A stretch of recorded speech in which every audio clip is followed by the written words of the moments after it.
प्रिय दर्शकों, क्या आप जानते हैं भगवान को 56 भोग क्यों चढ़ाए जाते हैं?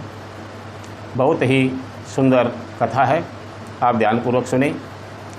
एक बार ब्रजनगरी में भक्त लोग वर्षा के लिए इंद्रदेव की पूजा करने की तैयारी कर रहे थे, उनका आयोजन कर रहे थे। तब श्री कृष्ण जी ने कहा कि यदि आपको पूजा करनी है तो गोवर्धन पर्वत की कीजिए, जो हमें फूल सब्जी आदि देता है। ब्रजवासियों को वह बात पसंद आई और उन्होंने गोवर्धन पूजा शुरू कर दी।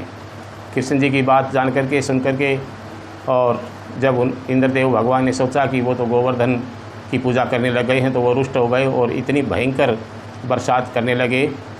इससे इंद्रदेव क्रोधित हो गए और बहुत अधिक बरसात करने लगे। वर्षा इतनी भयंकर थी कि पूरा ब्रज प्रदेश जलमग्न हो गया और लोग, ब्रज के वासी श्री कृष्ण भगवान के पास मदद के लिए पहुँचे, गुहार करने लगे।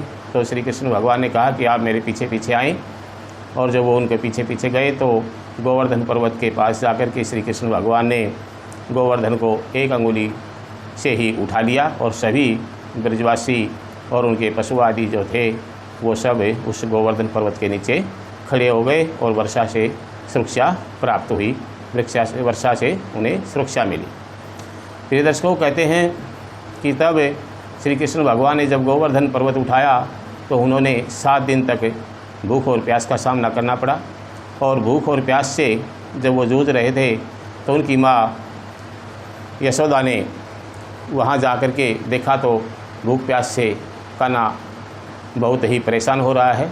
तो उन्होंने तरह तरह के भोग तैयार किए, अर्थात 7 दिन और 8 पहर में विभिन्न प्रकार के भोग तैयार किए। और इसके बाद सभी कृष्ण भक्त ये सोचने लगे कि इन्हें ये 56 भोग ही चढ़ाने चाहिए। उस दिन से यह 56 भोग की प्रथा शुरू हुई। तो ये आपको वीडियो कैसी लगी? आप इसे शेयर, लाइक और चैनल को सब्सक्राइब करें।